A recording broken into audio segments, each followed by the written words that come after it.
It's time to swarm the 402. Welcome to the Nebraska Hawkeyes. These guys are brave. They're Hawkeyes living in enemy territory. Listen, these guys are way past their prime, but they're still Hawkeyes. They're spreading the Hawkeye hype to all of Nebraska.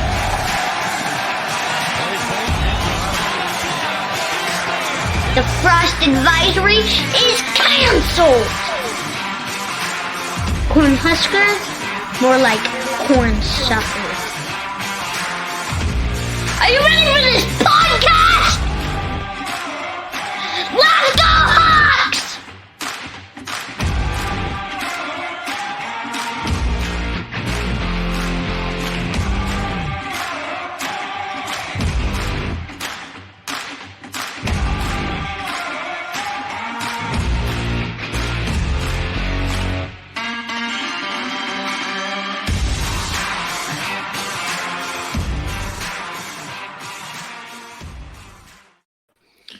All right, welcome back to the Nebraska Hawks Nest, your Hawkeye oasis located in a nasty little Nebraska desert. We're excited to be joined by former Iowa Hawkeyes basketball star Duez Henderson. Duez, how's it going, man?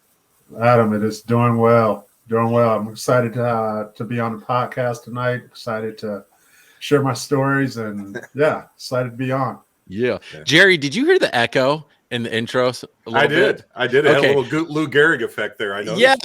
So it normally mutes the microphone on its own. I don't have to do it. And it didn't mute Duez's mic. So we were hearing the reverb from it. So, hey. The remix. Yeah, that's right. That's the remix of our intro song. We're adding an before we we hop into things, I'm just wondering, being in the middle of Cornhusker country, have you guys noticed any lag in internet speed when you're doing a Hawks Nest show or anything? Is your internet provider kind of slow things down? Are you working on dial-up or something? And it's funny you asked that, Duez, because we've mentioned a couple times that the telegraph converters just don't work out in this part of the country very well. So, what made you ask that? Because that's legit something we've talked about on here before.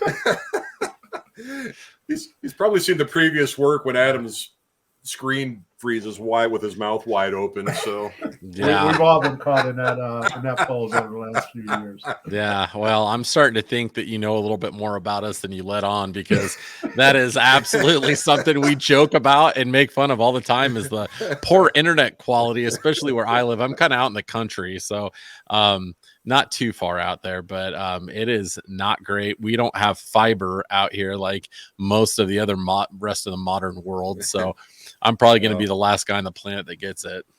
Adam, we're in Nebraska. If you're not in Lincoln or Omaha, you're out in the country, so you didn't have to specify that. So. Yeah. Touche. Anyway, we're really excited about having Duez on tonight. You know, we got a lot to discuss from his Hawkeye career. Sweet 16s, tournament championships, so on and so forth. But to get things started, Duez, let's start out. What are you up to now? Kind of update all the fans on what you're doing. Yeah, great question. So I am currently in St. Louis, Missouri, with my wife and two awesome children. Randy Peterson, who was known as she played for the Hawkeyes. But yeah, we've been here in St. Louis for the last five and a half years. Got two awesome kids, Harper, our daughter, who is 5, and Zeke, who is 4. Cool. Just great, and they're definitely the center of everything that we do. Now, and then go ahead. Don't go ahead. Yeah. So Randy and I, we are actually coaching together at the University of Washington in St. Louis on the women's side here. It's been great, working with her. We agree on just enough and disagree on just enough to make it work. That's really good. And we really enjoy, being at WashU and being in St. Louis. And then in addition to that, I also I'm the general manager of the St. Louis Surge, which is the women's professional team based out of St. Louis here. Basically the goal of this league is to grow it to be a developmental league for the WNBA. Past few years, we've had a few WNBA players play with our team, and it's really good. A really great atmosphere, really community-based team, and it's really high-level basketball. So that's been a great part to be involved in, and it just gives us another touch point and connection with the community, which we really value. So. Oh, that's fantastic. Now, you mentioned your wife being Randy Peterson, now Randy Henderson. I listened to her, did some research earlier, and you guys, normally when, Hawkeyes end up together, it usually started in college, but you guys had a little bit of a different story. So tell us about how you guys, where you knew Randy from, and then how you guys ended up getting together. Yeah, I'll give you the short version and then the longer version. It basically comes down to she was too cool for me in college. Okay. No, so this was so by the time Randy and I actually met and started dating, I had we had both graduated from college. We had both moved away. I went to play professionally and coach professionally in Germany, and we both ended up back at Carver at an alumni game. We ended up on the same team. It was a community event where they brought a bunch of former Hawkeyes back. A really cool event.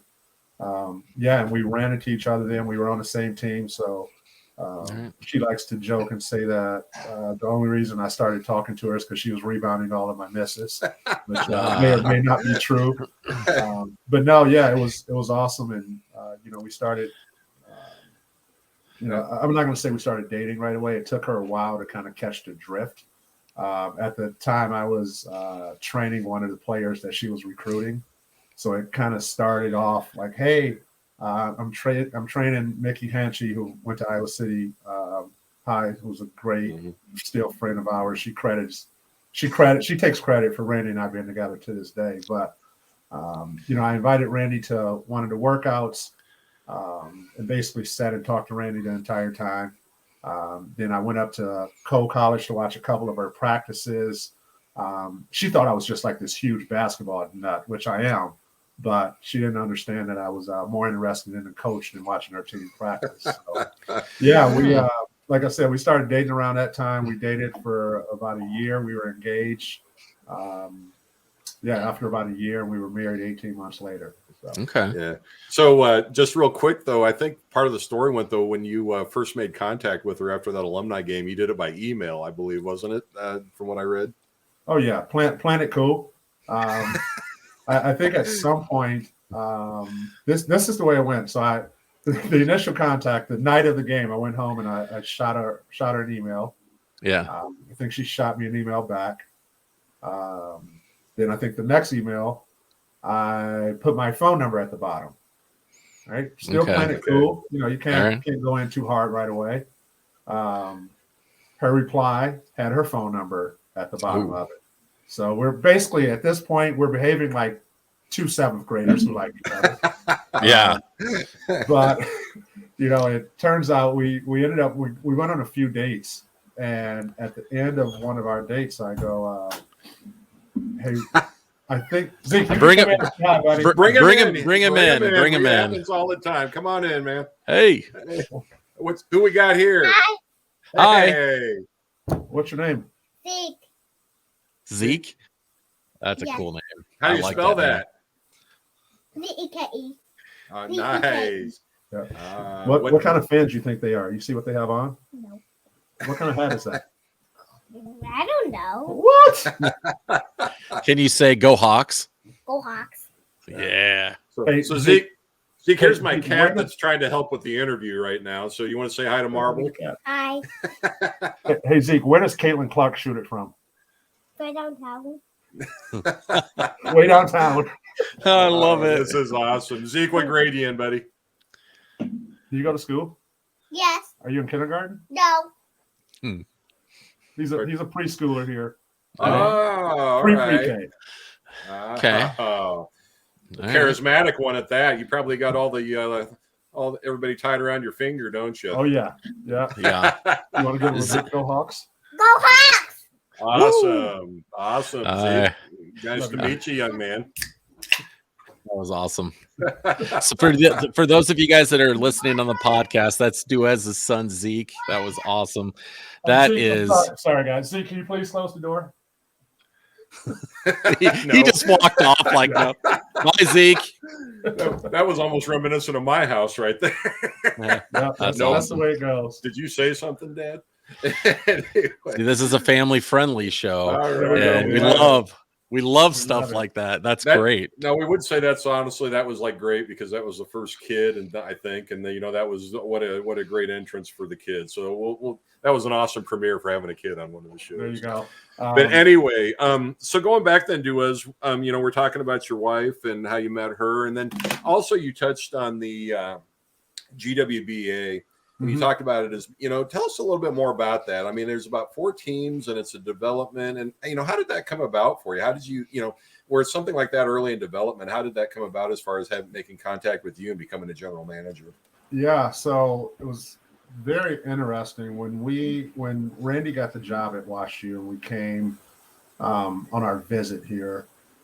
It was during the summer and there was actually a St. Louis Surge game at WashU. WashU is our home arena. And we walked in, and I mean, it was an unbelievable environment.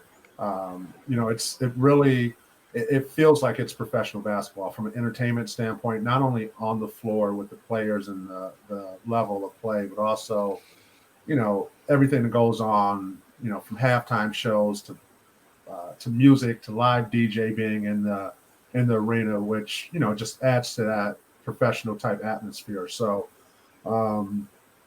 I went, that was kind of our entertainment while we were on our visit. And, I kept tabs on the league and on the team as we, got into our time here in St. Louis. And one day the owner reached out and said they had made a change and she was interested in, sitting down and talking to me about the head coaching role.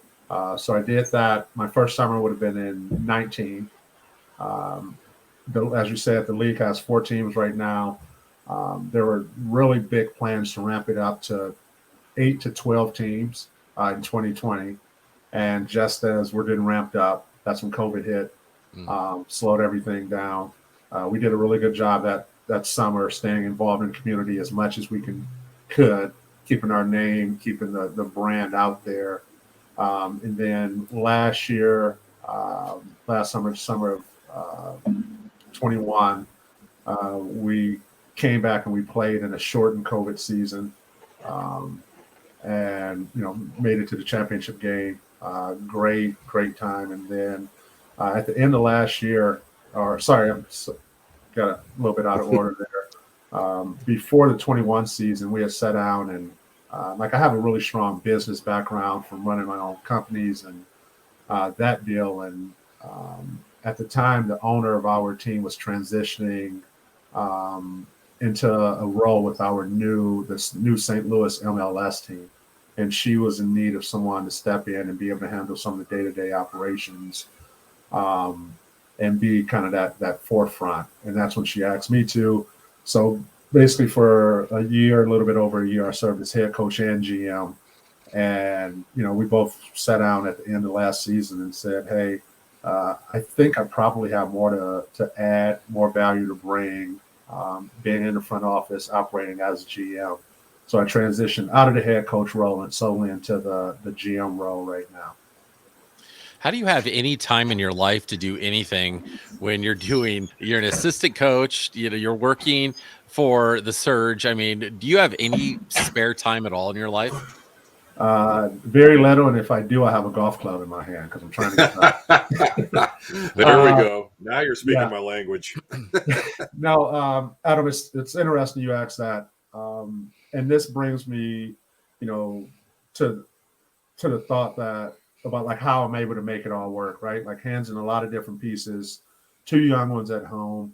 Both WashU and the Surge, I'm able to implement my family in different ways. Obviously, at WashU with Randy and I coaching, the kids are around the team as much as anyone, when possible, and it makes sense. And then also with the Surge, both of them are just really family-friendly atmospheres. And then, of course, a big piece of that is Randy being understanding and knowing how the basketball world works and. It just fits, right? It's a lot of things have to align for us to be able to do the things that we do. My mom actually lives with us, which is a huge support system. She's great. She gets to spend more time with her grandkids. She gets to help us out. So it's a win-win. So just very blessed to have a lot of things line up to allow us to be able to do what we do and impact the people that we try to impact. That's a blessing right there, having the Yes. the mom be there. That's a huge help. I wanted to we want to start back though a little bit and talk about. Go ahead, Adam. Jared. Can I interrupt you just 1 second? Because all right, so Randy has gotten her time. Zeke definitely got his time. Tell us about Harper. Harper, before we move on with the family, Harper needs some equal airtime here, Duez. So go ahead and dote on the other one. So Harper's our daughter. She's 5. And she is about 1.5 feet taller than every kid in her preschool class. Wow. Not only is she super tall, but she missed the cutoff day to start kindergarten by about a week. So she'll just start kindergarten this fall. But absolutely awesome. She is, she's just a really neat kid. She loves to read. She's super competitive. She basically self-taught herself how to read. At first, we thought she had books memorized, and then she started reading some new library books, and that just came out of nowhere, and it's just flourished. But she's a great big sister. When Zeke is upset with Randy and I, or he doesn't get what he wants, he says, "Where's my little mama?" Harper's his little mama, and she makes sure that she takes care of him. So that's great. I'm sure she'll stick her head in here at some point. We love it. We're making this one a family affair. So there you go. It's the best way. It is the best way. It makes it way more fun that way. But like we were saying a second ago, we want to start back at the beginning, Duez, about your recruitment coming out of high school, how you ended up becoming a Hawkeye. And just to let you know, there's a dirty rumor on the streets that you were a Michigan fan. Now, is that true? And what got you to Iowa? Yeah. The rumor is true. So we grew up huge Michigan fans in our house. Obviously, Fab Five. There's not many people who grew up in that era who were not a fan of the Fab Five. Some people just probably say it more publicly. But grew up a Michigan fan. Once Michigan got in the picture and started recruiting me, I knew that's where it was going to be. And Steve Fisher was awesome. Brian Dutcher, who was an assistant, who's at San Diego State now, just great dudes. Really was looking forward to playing with them. And then basically it would have been the year before my senior year. That's when Steve Fisher got fired. He left, and Brian Ellerby came in. At that point, I decided to open up my recruitment again. And Coach Rich Walker at the time, who was from Inkster, Michigan originally, he had knew a family friend of ours through kind of the basketball world. And, he goes, "Hey, I don't know what you're thinking. Come and visit, right? Give it a shot. Come and look around." So hopped on a plane, and I will never forget. It looks a little bit different now, but I remember sitting next to my mom and dad on a plane, and pilot comes on and says, "Hey, we've started our descent into Cedar Rapids International Airport." And I look out to the left, and I look to the right, and I go, "Where the hell are we landing?" I saw nothing but cornfields, right? You got to think about what the Cedar Rapids Airport looked like, 23 years ago, right? So anyway, I did that, and this actually it brings me to a little side note here. Sure, you guys heard of the passing of Mac McCausland today.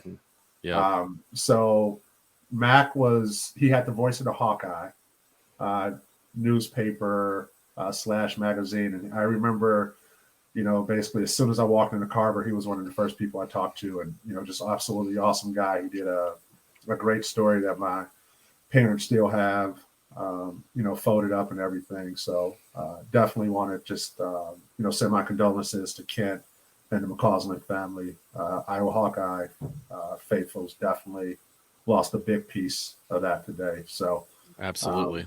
yeah, but I remember at that, it was walked in and he's asking me questions and this and that, and did a really nice write up. So I'm very appreciative of that. So came on the visit, loved it. And basically I got back home on a Sunday night, and I think that Wednesday I called Coach Davis and Coach Walker and told them I wanted to be a Hawkeye. And like literally, it is. This is going to sound cliche and it's going to sound cheesy, but it is one of the best decisions I've ever made from a holistic point, from the obviously the basketball experience, the people experience, the connections I was able to make. Ultimately, obviously, if I'm a Michigan Wolverine, I don't think I meet Randy Peterson. So I'm just so thankful that decision was made. And as an 18-year-old, you think you're making the best decision, but to be able to look back as a 42-year-old, 41-year-old, I'm not going to sell myself too old yet. But to be able to look back and say I wouldn't change a thing, I can definitely do that. I can definitely say that. Yeah. And so, to that point, I lost my train of thought, but I mean, you come in then, and Dr. Tom then, I believe your freshman year was you come into that situation then, which was then Dr. Tom's lame duck year. Yeah. And I mean, was there just was there a lot of doubt that entered in your mind after that about that decision? Or did you, how did that transition go for you then to go from what you did into the Iowa situation?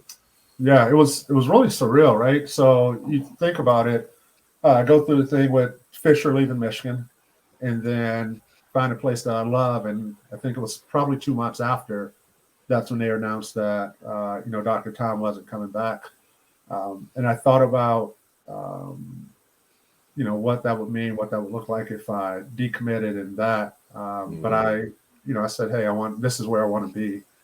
This is who I thought I was going to play for. Obviously, that's going to be 1 year.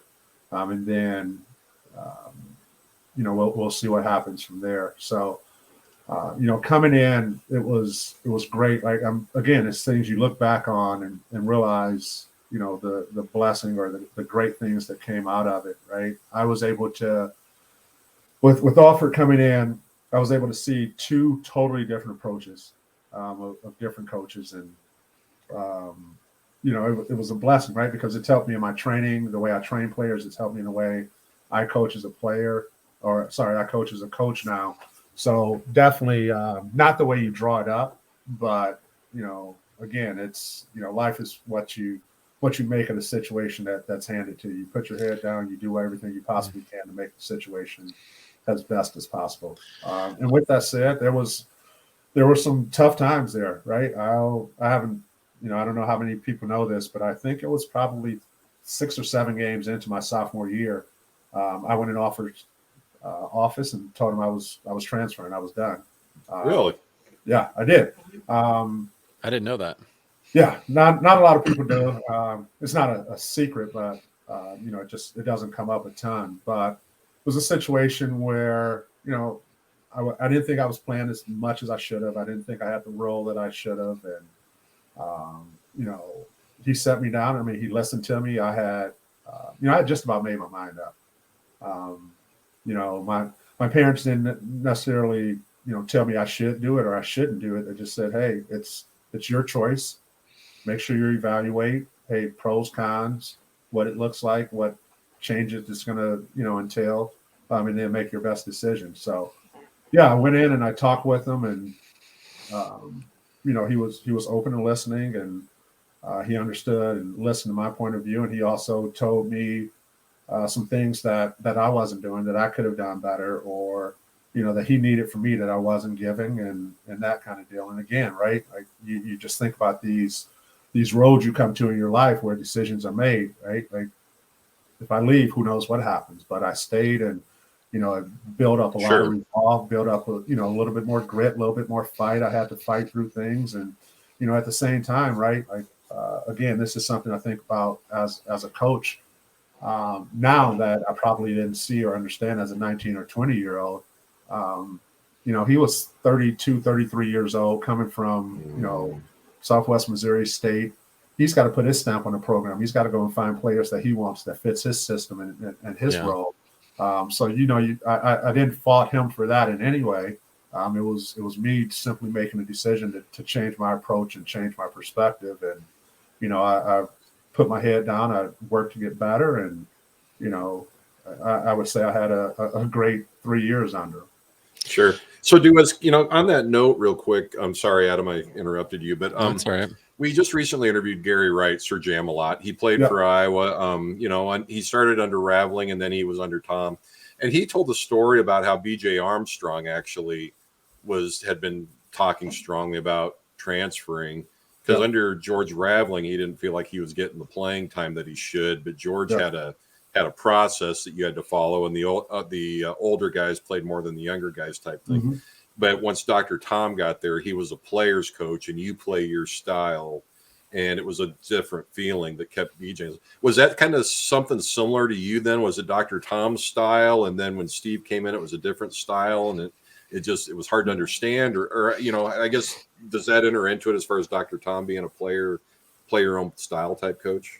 Yeah, I wouldn't say as much. I mean, they had contrasting styles, but I think it more or less came down to, again, his job was to recruit the players that he wanted, and it's tough when you're kind of you're there from before, right? Like it's just different, and again, how much of that is perceived versus reality, I don't know right now. I don't know if I knew then, so I probably really don't know now. But again, it's just one of those things that probably created a little bit of grit and a little bit of fight, and saying, hey, like it's ultimately it's up to me. Like, am I going to get better? Am I going to continue to push and do the right thing? And I got feedback. Hey, this is what you need to get better at. Went and did it, and the rest is history. Duez, I really want you to dig in and tell us about a man by the name of Reggie Evans. The guy was just a beast on the court, ton of fun to watch play, a rebounding machine, just in like what they'll say in the business, a high motor. The guy just can go and go and go and go. Tell me you got some good stories about him, because he is, like, from what we've seen, seems like a character. Dude, you have no clue. You have, I'm sure, not. Like, unbelievable. Like, never a time where he wasn't joking. Like, I mean, obviously his nickname was the Joker. Like, no pun intended. I didn't even mean to do that. But like, lighthearted, fun, silly.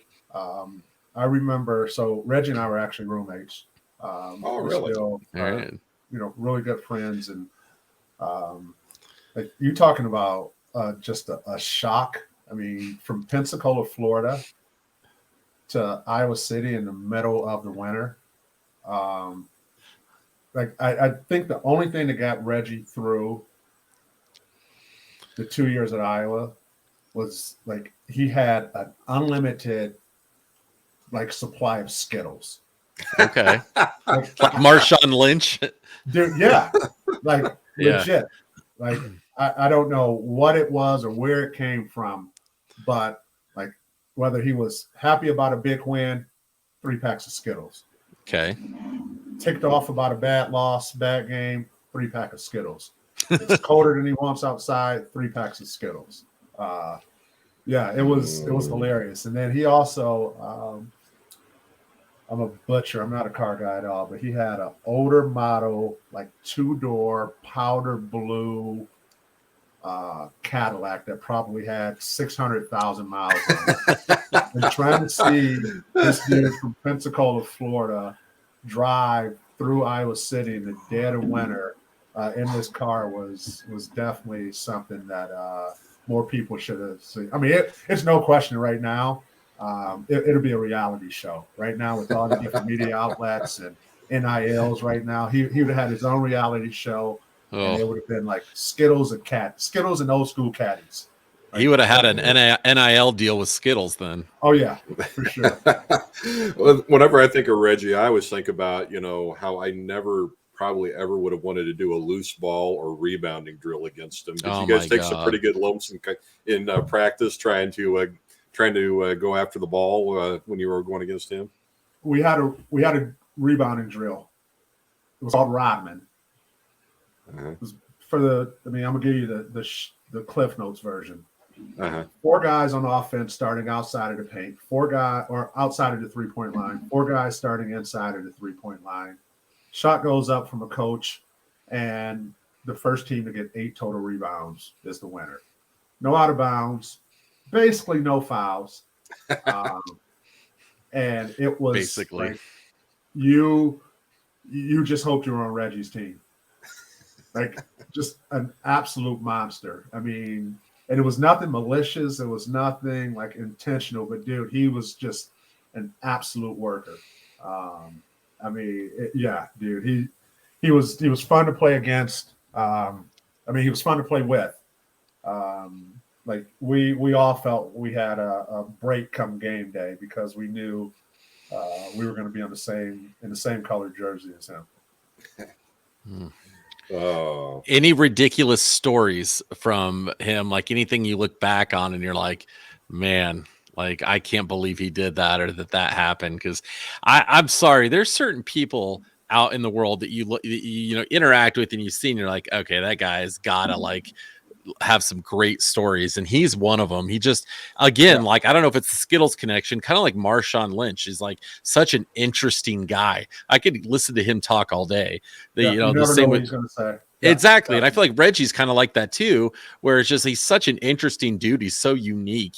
He had to have had some type of shenanigan or some awesome story back from when you guys were in your playing days.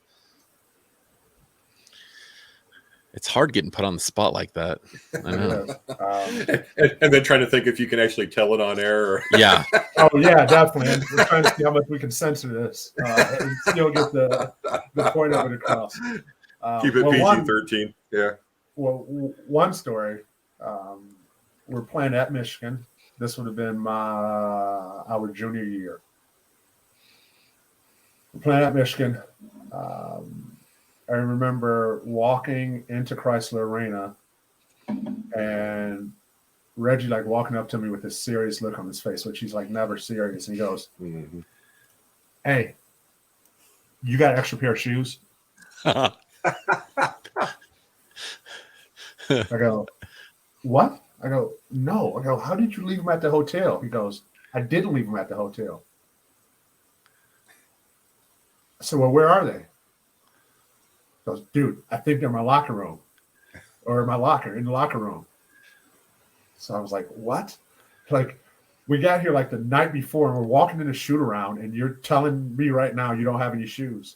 So I remember, I don't know what or how it all like worked out, but I remember he went up to one of our managers and started talking to one of our managers. You just see our manager start sprinting out. Like 7 minutes later, he comes back in. It's got a big orange Nike shoebox. He had somehow went and finagled the Michigan team into giving Reggie a pair of shoes. Really? There's no way in hell I would have done that. Like, I was barefoot before I do that. Well, it's not like you can go to the Foot Locker and buy that size of shoe. Probably they're not just sitting on the shelf. Exactly. Right. Like, how do you forget your shoes? I bet you we had 15 bags of Skittles, but no shoes. And then for the other team to do it when it's for your start, one of your, your no way. It wouldn't happen with me. I would give anything to interview that guy. I would love that. It'd be so much fun. Yeah, I'll have to hook you guys up and see what his schedule is, man. He is a riot. I am like, you're gonna like feel like you didn't get your money's worth of me once you get him. Oh no, we're having a great time, man. Don't worry, we still got more of this to go. What's he? Is not to talk too much about Reggie, but what's he doing now? Yeah, so he's still in Florida. I mean, he's working out like crazy. I texted him maybe 3 or 4 weeks ago. It's like, dude, you look like you're getting ready for a 10-day. Because this is especially a month ago in the NBA where rosters were running short, due to COVID, and they were signing guys. He's like, I'm just trying to be ready. But he has some awesome kids. His kids are his oldest daughter is actually going to UCF, University of Central Florida, play basketball there. I want to say she was like top 50 in the country. Wow. So, I mean, she's a legit player. He has a couple more that plays volleyball, and then he has a younger son, RJ, Reggie Jr., that he's going to be a hooper, like legit. Probably, like, yeah, he's going to be a hooper. So, yeah, he's still down in Florida, and then he does, he plays in the Big Three, the 3-on-3 league during the summer, Ice Cube's league. He's still, just a monster in that, and he's doing well, man. That's been pretty successful. It has. Yeah, it's been fun to watch, and again, just a different way to keep tabs on guys, and it's still competitive and everything. So yeah. So Duez, take us back in then. Kind of switching gears back into your Iowa career here. Take us back into the locker room your freshman year. It wasn't just Dr. Tom's lame duck season, but you were in there with the Jess Settles, who I think was in his 55th year of eligibility, and a Dean Oliver, who was a sophomore but a very mature sophomore. And I mean, as you come in as a freshman, like what were your experiences like as a freshman? Your first impressions, maybe your welcome to the Big Ten moment. And just kind of what that locker room was like with those guys under the circumstances. What is it you remember most about that season? Yeah, it's a really great question. And what I'm going to bring back a name that a lot of people forget about or don't realize that was on that same team, Sam Okey. Mm-hmm. Oh, yeah. Oh, yeah. So Sam Okey had transferred from Wisconsin a year before. He transferred after semester, so he didn't become eligible until right after New Year's. That's when the Big Ten season used to start. Like first week of January. So, I'm coming in as a freshman, and I'm going against, J.R. Koch, Jess Settles, Sam Okey. Like, I got a lot of welcome to the Big Ten elbows and the hard back screen set and all of that deal. But what I remember, most is the maturity that those guys had. And a lot of that was bestowed on them by Coach Davis, right? He was, and this is, I kind of hinted at this earlier where I talked about the contracts and styles between him and Alford. Coach Davis was, hey, you know what you're supposed to do. You're going to do it. You're going to be mature. And like, that's going to be it. I'm not going to track you down to get extra shots up. I'm not going to track you down to get extra workouts in, that piece.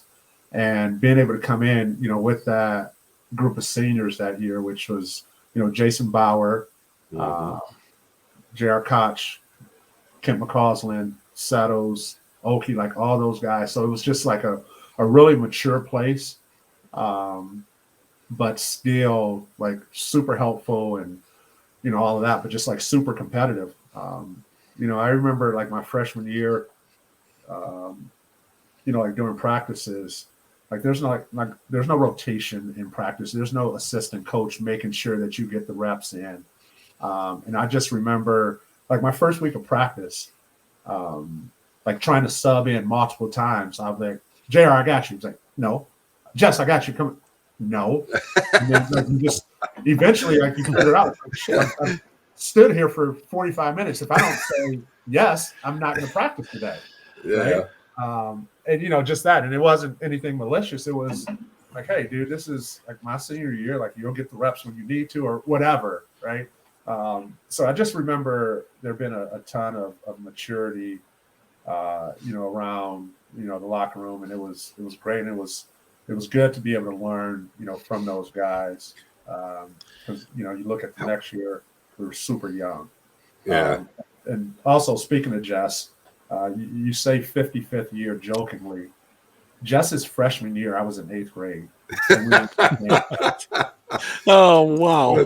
And for any youngins of the audience, this was pre-COVID. So yeah, exactly. There was no extra COVID year. But so a lot of people don't realize we had 3 6-year seniors in the Big Ten that year. It was Evan Eschmeyer from Northwestern, the Big Seven. Remember him. Oh, yeah. And then Pete Lasicki from Penn State. Yep, remember that name too. 3 6-year seniors. Yeah. So, Duez, you brought up a name I want to follow up with, and you brought up Sam Okey, and it's kind of it's a story I remember. And I mean, for as maligned as he was for leaving his home state, transferring to Iowa from Wisconsin, comes into the program, and as you said, he had to wait to come in with his eligibility, and then he gets in, and then it was so short-lived because of that injury. I mean, how heartbreaking was that behind the scenes? I mean, you know, Iowa fans were waiting for him to get his shot. I'm sure you guys were. He was, and then the injury and his season was done. And I mean, what was that like behind the scenes? Yeah, it was one of those things. It was like a big letdown, right? Like you wait all this time, you know, you start practicing in October, preseason, you know, non-conference games, you're getting close. And I want to say it was 3 games that he played in. But I mean, I answer this, you know, a lot of people always ask me, hey, you know, who are some of the better players you ever played with and against? And, you know, a lot of people, if you're not a fan of the Big Ten or if you're from outside of the Midwest, you see Sam Okey and people are like, what? But dude, especially in practice, right? Like that's what I think a lot of people don't understand. You know, like the level of play in practice where it's almost a little unhinged, where it's a little bit less scripted than, you know, a game. That's when you really, first of all, that's when you really get better, right? Individually. But then that's also where you see people do stuff that's like, dude, that is like nuts. And he was just about unguardable.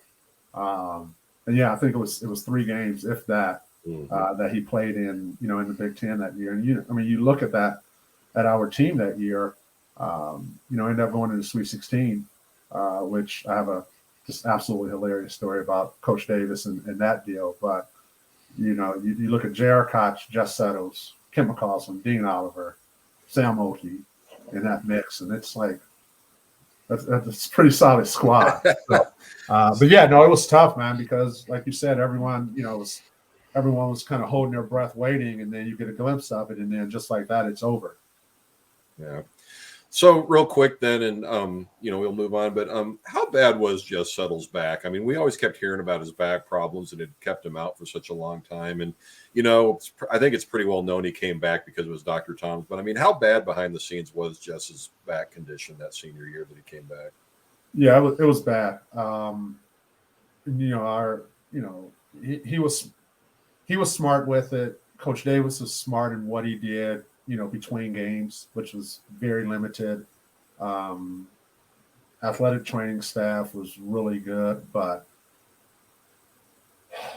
I mean, there were not many practices where he practiced like full contact, all, you know, the entire practice. There were very few from the beginning, and you know, it's one of those things that, you know, luckily I think as a freshman I was, you know, kind of mature and understood, you know, how things go, but not everyone can understand that. It's like, well, he's not even practicing, and you know, he's getting to play, and you know, all of that stuff. But obviously he had put in, you know, his work, and it wasn't a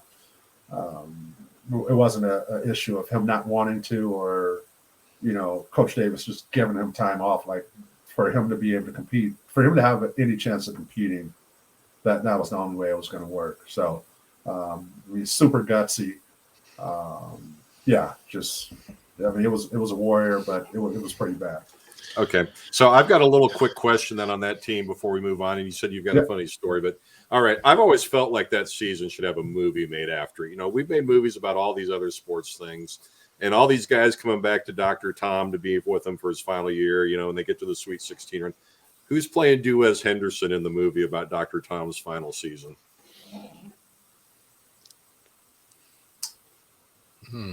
Man.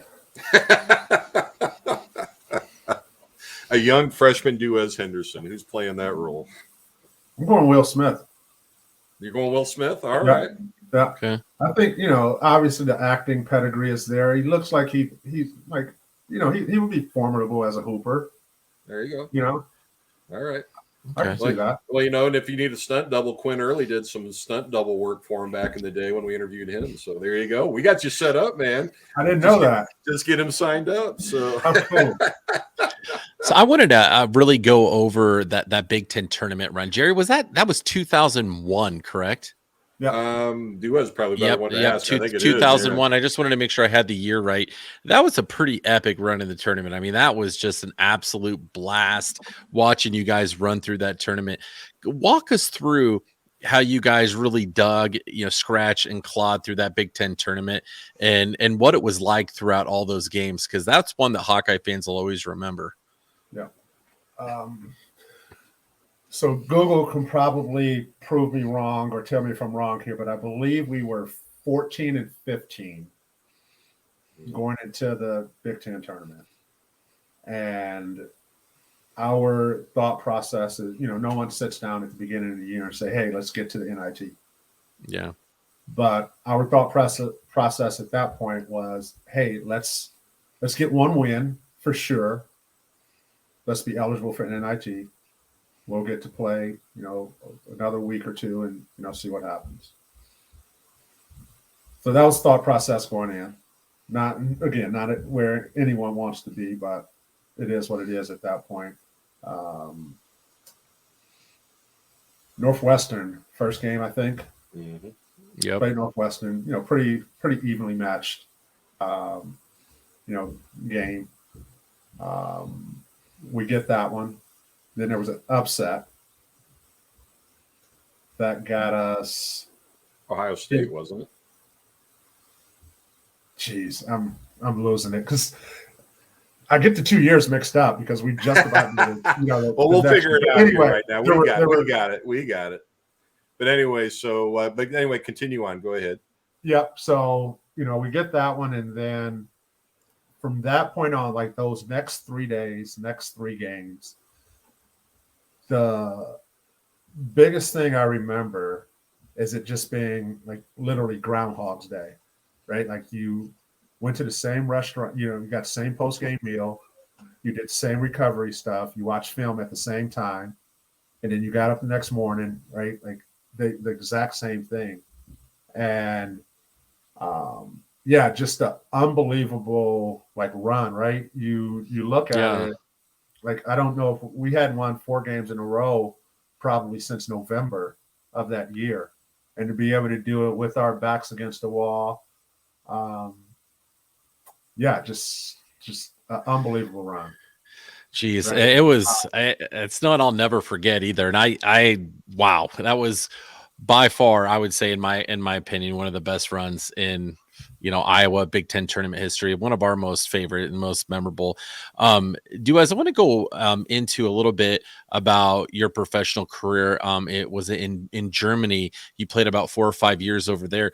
What was it like playing overseas, acclimating to a new country and a different style of basketball?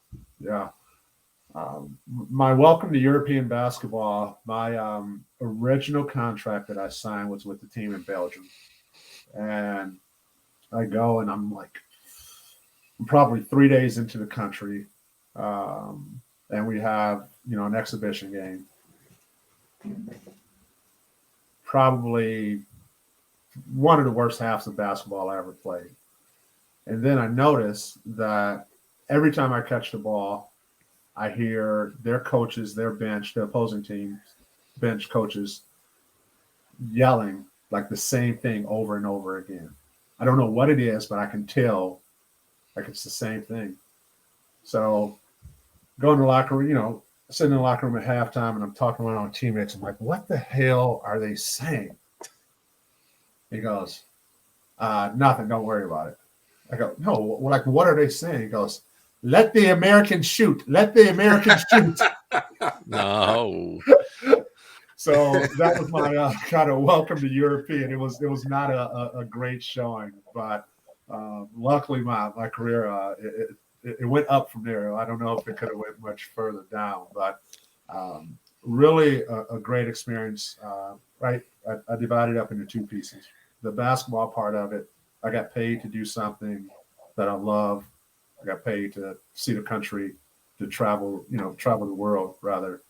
And do that. And then also just from a life experience deal, this is the piece that the older I get, the more I look back on it, the more appreciative I am. Like I appreciated it at the time, but again, just being able to see different cultures, different, people, different ways to live was just really huge. But yeah, I mean, basketball wise, it was,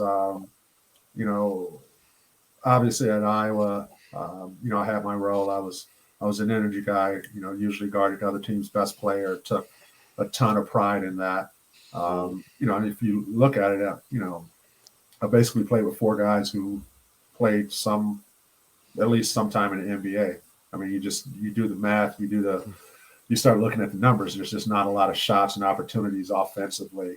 But I think one of the things I'm most proud of is I just continue to get better after I left Iowa. And I was probably playing my best basketball at 25, 26, 27 years old, where offensive role got to expand a little bit, be counted upon in a different way than I was accustomed to. So, just absolutely great experience. And, as big as the basketball world is, once you get to Europe, it gets so small. I mean, if you were, lucky enough to be near a bigger city, and you go to TGI Fridays in the middle of Dusseldorf, Germany, and you see three Americans that you played against in college or, whatever. So, I mean, absolutely nothing, nothing, no regrets about it at all. Great experience. I mean, I'm a huge advocate. I talk to players all the time, or not all the time, but, fairly frequently, that may have opportunities to play and they don't know if they want to because it may not be the money or the location that they want. And it's like, dude, go and do it for 2 years. Like nothing, like you will lose absolutely nothing. It is a great experience, and the life experience part of it down the road is where it's really at, that you'll really be appreciative of. Okay. I apologize. I had some technical difficulties there. I want to step right back just a little bit into that Big Ten tournament run that you guys had. You were talking about, and number one, you were the first team to win 4 games in 4 days and win the tournament, if I remember correctly, weren't you? Yes. Yep. Okay. Definitely were. And to your point, what I remember about that, and maybe this is more of a personal question for me, and nobody else really thinks about this, but you did have Ohio State in the second round, and the reason I remember that is because you guys had I would call like a horrible first half against Ohio State. Yeah. And you came out at halftime and just set the world on fire. And then, like you said, Penn State was the next game, and then Indiana for the championship. Right. Penn State, I think, had the Crispins maybe at the time. I can't remember, but they did. I guess what happened at halftime of that Ohio State game? Because you guys came out, and it was kind of like, the Washington Generals got replaced with the Harlem Globetrotters. And I mean, you guys, and it was like no looking back from then on the tournament. Did something happen? Did you guys get like multiple, feedings of Cheerios? I mean, what happened there? Wheaties? Cheerios? Cheerios, Wheaties? I don't know. The hell made you think of Cheerios? Captain Crunch. Oh, man. You're not going to eat Captain Crunch. He's going to have a diabetic coma at halftime. I meant Wheaties, but Cheerios is what I came up with. That's fantastic. Anyway, was there anything, or what was the switch got flipped? I mean, I always wondered that. I wish I knew. I don't remember. I know we were down double figures. I wish I had some for you. Maybe it was Fruity Pebbles. I don't know. But, something happened. It was a switch that got flipped. Well, I thought maybe you got some, the Cheerios. Maybe you got some fiber in your diet and it brought some life to the team. I don't know. Man, that might be the best question in the history of this show. Since we're like going downhill here, this is the point of the show where if your kids ever go back and watch it, we want to stop it right here, right before Jerry's Cheerio question.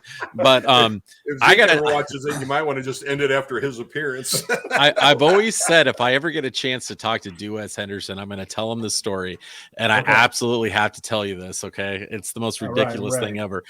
I'm 19 years old. I'm in a college dorm. A buddy of ours on our floor pulls us in, and just so you know, you don't have to worry. This wasn't in Iowa. And he says, so guys, I can make fake IDs. And we're like, okay. Like, kids in high school, college, you do dumb things like that, And so we were like, well, what names do you guys want? So we're like taking pictures and stuff. And the other guy next to me, he goes, I want Duez Henderson. And I look over at him, I'm like, Duez Henderson? He goes, yeah, it's my favorite Hawkeye. And I'm like, nobody in the world's going to believe your name is Duez when you walk into a bar. You're a 5'8" white kid from small town Iowa, and you're going to go. He goes, I don't care.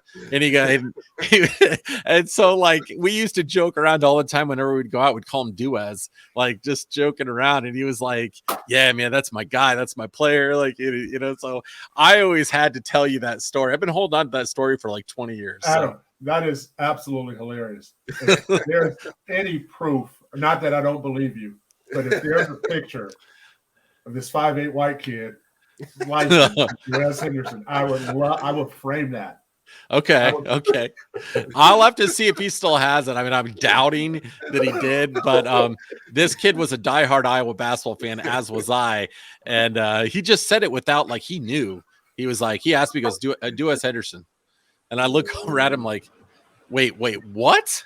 Like, he's like, yeah, that's what I want. He's like, people here in Nebraska aren't going to know that. And I'm like, whatever, man. Go for it. Dude, that is hilarious, man. I'm glad you held on to that because, yeah, that's good stuff. I contemplated not telling you that because I'm like, okay, this is really trashy and really immature. That is definitely the high. I mean, between that and Cheerios, I don't know if there's better content out there. Oh, Jerry's got to get his fiber. We aim to please. Cholesterol's been a little high lately, so I had to think about the Cheerios. All right, Duez, we got to wind this baby down. We're getting to be close to an hour, but I want to end on one thing. Okay. Yep. When you were at Iowa, that was more of like one of the, I would say, highlights in Iowa basketball where, you got a lot of stars, a lot of memorable players, a lot of memorable moments. Take us in behind the scenes. It's a Friday night. It's Iowa City. No basketball season. You and the boys are going to be hitting the town. Who's coming with you?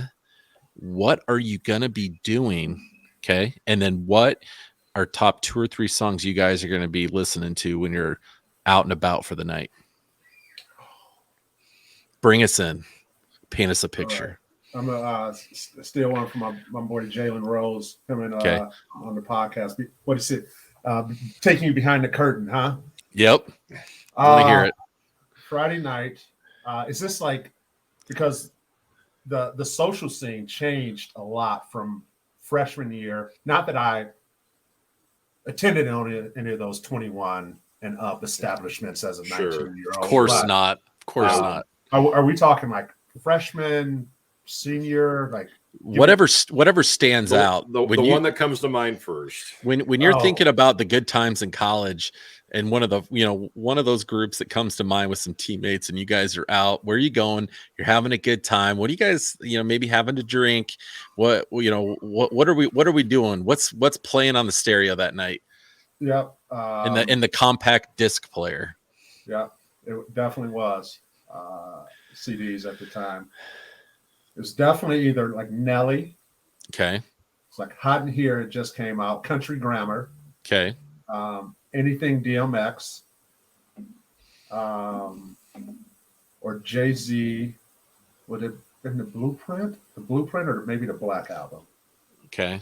But that's the soundtrack. Okay. There's probably we're probably hydrating with some cranberry vodkas. Ooh, okay. Good choice. Yeah. And then it's probably a Vito's / Spoko night. Okay. And you definitely had it capped off with the Marco's grilled cheese in the pit mall. Ooh, money. Solid. All right. Solid. And then a little Cheerios bedtime snack. All right. Oh. So, Hey, all right. So before we wait a minute. So okay, go ahead. I don't know how much time we got, but We got all the time, whatever we want. one of my favorite stories It's not Iowa related. It's not University of Iowa related. It's Iowa State related. All right. This was probably 6 or 7 years ago. I'm in Kansas City coaching AAU team. And I wake up on a Sunday and my back is just like totally like out of whack, killing me. So I'm calling around like crazy in Kansas City trying to find a chiropractor that's open. Mm-hmm. So make 10, 15 calls. I finally find one and I walk in. This guy's like in jean shorts, like a polo shirt, like just like not looking like a chiropractor I really like wanted to have work on me. But Yeah. he like lays me down on the table. He says, "You're kind of a big dude." He goes, "Did you play a sport or something?" I go, "Oh yeah, I played basketball at the University of Iowa." He goes, "Iowa State or Iowa?" He goes, "Anyway, you're gonna love this story." So he says, "Do you know Larry Eustace?" Uh-oh. I said, I do know him. And he says, "Well, you know the story about, you know, how he was ended up getting fired and, Yeah. you know, the picture that, you know, kind of started it all." And I said, "Yeah, you know, obviously, whatever." So he pulls out his phone and he pulls up the picture. And you guys are I guarantee you're going to Google this. But he goes, "That's me right there." And he points like right behind Larry Eustace's shoulder. Really? It's just Wow. me. So he was a student at the University of Missouri at the time.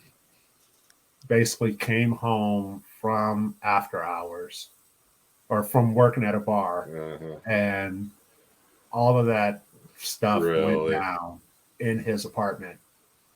Wow. Yeah, like that.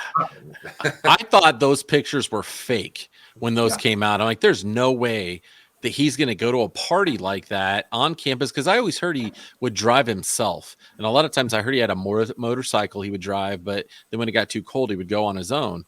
And those pictures came out. I'm like, those are doctored. There's no way. He even had his little mock turtleneck on and everything. I did not think that was real. Like, did he give any other like information about the story from that night? Because you got me pulled in now on this. I'll shoot you an email. Okay. All right. Fair leave enough. Everybody at home wondering, but all right. So, Duez, we're going to leave on this note.